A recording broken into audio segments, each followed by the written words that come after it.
السلام علیکم ورحمۃ اللہ وبرکاتہ، کیسے ہیں سر؟ آپ ٹھیک ٹھاک ہیں؟ اللہ تعالیٰ آپ کو سلامت رکھے۔ سر ایک عمل آپ سے عرض کرنا تھا کہ اگر کوئی شخص اصحاب کہف کے اسماء مبارکہ جو ہیں یہ چاندی کا چھلا لے اور اس کے اندر والی سائڈ نا لکھوا لے ان اسماء مبارکہ کو۔ تو ان اسماء مبارکہ کو لکھوانے کے بعد جس سے بھی لکھوائے اس سے عرض کرے کہ وہ باوضو ہو کر 3.5 ماہ سے جو چاندی شریعت میں جائز ہے مرد کے لیے، اسی وزن کے مطابق ایک گول چھلا بنوائے، انگوٹھی نہیں چھلا بنوائے، اور اس کے اندر یہ اسماء مبارکہ لکھوائے، اور لکندہ کروانے کے بعد اس چھلے کو کچھ دن خوشبو میں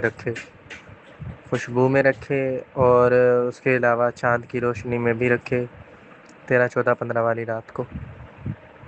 اور اس کے علاوہ پوری رات ہی رکھنا ہے، ایسی جگہ ڈھونڈے جہاں پہ پوری رات چاند کی روشنی پڑتی ہو، اور اس کے علاوہ دھوپ میں بھی اگر رکھنا چاہے تو رکھ سکتا ہے، بلکہ بہتر ہے کہ دھوپ میں بھی ان کے انگوٹھی کو، اس چھلے کو رکھے تو خوشبو کے ساتھ، تاکہ اس میں وہ جذب ہو جائے، اور بعد میں وہی خوشبو جب وہ عمل خوشبو پہ رکھے نا، تو اسی رات 3 دن رکھنا ہے، بس 13 14 15 والی رات اور 13 14 15 والے دن ہی رکھنا ہے، اور انہی دنوں میں 7 مرتبہ اسماء اصحاب کہف کو پڑھ کے اس عطر پہ، اس چھلے پہ دم بھی کرے، صرف 7 مرتبہ، اول و آخر 7 مرتبہ درود پاک پڑھے، اور اصحاب کہف کو ہدیہ بھی کرے کچھ مال کا اور اعمال کا۔ پھر اس کے بعد اس چھلے کو اپنی جو ہے بڑی انگلی کے ساتھ والی انگلی دائیں ہاتھ میں پہنے، اور خیال کرے کہ جب بیت الخلاء میں جائے تو اسے اتار لے، بے قدری نہ ہو اس کی۔ اور اس سے بہت زیادہ کمالات ہیں، اس چھلے کو پہننے والے شخص کے ہاتھوں میں وہ برکت ظاہر ہوتی ہے، اس سے اپنے ہاتھوں میں ایک پاور محسوس ہوگی، پھر وہ جس بھی شخص کے سر پہ ہاتھ رکھے گا، جنات والے پہ، جادو والے پہ، اور چند مرتبہ اسماء اصحاب کہف پڑھ کے دم کرے گا، اور اسی انگلی کو، یعنی کہ وہ جو ہے نا بڑی انگلی کے ساتھ والی انگلی وہ، اور پہلے شہادت والی انگلی، یہ دونوں انگلیاں جب وہ یہ تین انگلیاں جب رکھے گا نا، یہ 3 انگلیاں، چھوٹی انگلی اور انگوٹھے کو چھوڑ کے، یہ 3 انگلیاں جب اس کے ماتھے پہ رکھے گا، اور رکھنے کے بعد 7 مرتبہ اسماء اصحاب کہف پڑھ کے دم کرے، انشاءاللہ جن ہو، حاضری نہ جا رہی ہو کسی شخص پہ، اور کسی بھی طرح کا کوئی بھی مسئلہ ہو، وہ فوراً انشاءاللہ ٹھیک ہو جائے گا۔ 1 مرتبہ دم کرے، 2 مرتبہ کرے، کیونکہ اگر کم مسئلہ ہوگا تو پہلے ہی دم میں انشاءاللہ آرام ہو جائے گا، لیکن بعض دفعہ پیچھے بہت سارے معاملات ہوتے ہیں کسی بھی شخص کے، تو بندہ بدگمان نہ ہو کہ میں نے دم کیا ہے تو کام نہیں ہو رہا، حالانکہ کام ہو جاتا ہے، لیکن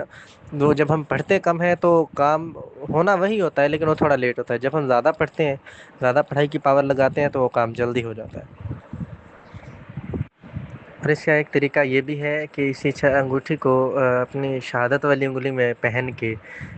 یہ تصور کرے کہ میری انگلی کے چاروں طرف اسماء اصحاب کہف کے اسماء کا نور موجود ہے، اور درمیان میں جو ہے نا شہادت والی انگلی کے پہلے جو ہے نا، یہ پورا جسے کہتے ہیں پہلا حصہ اوپر والا،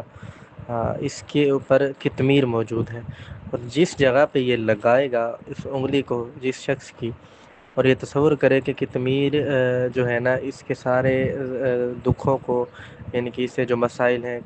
قطمیر کے نام کی برکت سے، اصحاب کہف کے اسماء مبارکہ کی برکت سے ختم ہو رہے ہیں، تو انشاءاللہ، اور جس جگہ پہ یہ لائن کھینچ دے گا اسی تصور سے، اسی چھلے کو انگلی میں پہنے ہوئے، جس طرح بعض ہم حصار کے لیے پریشان ہوتے ہیں، تو شہادت والی انگلی میں یہ چھلا پہنا ہوا ہو، اور یہی تصور کرے کہ میری انگلی کے چاروں طرف اسماء اصحاب کہف کا نور اور درمیان میں قطمیر موجود ہے، تو یہ اپنی گرد اگر حصار باندھ لے، بڑے سے بڑا عمل کر رہا ہو، حتیٰ کہ ظاہری جنات کی حاضری کا عمل کر رہا ہو، تو اس کو کوئی خطرہ انشاءاللہ نہیں ہوگا، بھلے ہی فرش پہ حصار لگا لے، اسے بار بار اس کے اوپر گھما لے،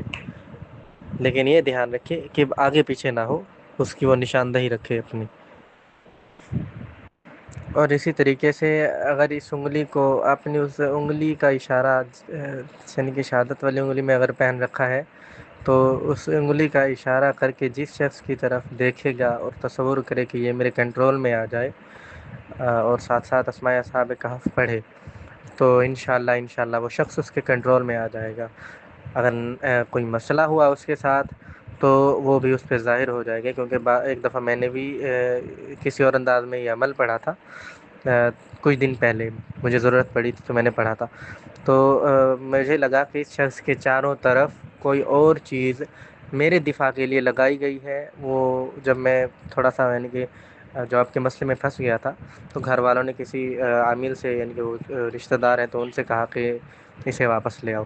تو وہ اپنی جگہ پڑھ رہے تھے, میں اپنی جگہ پڑھائی کر رہا تھا. تو یہ مجھے پھر معلوم ہوا کہ میری پڑھائی بار بار میری طرف لوٹ کے آ رہی ہے,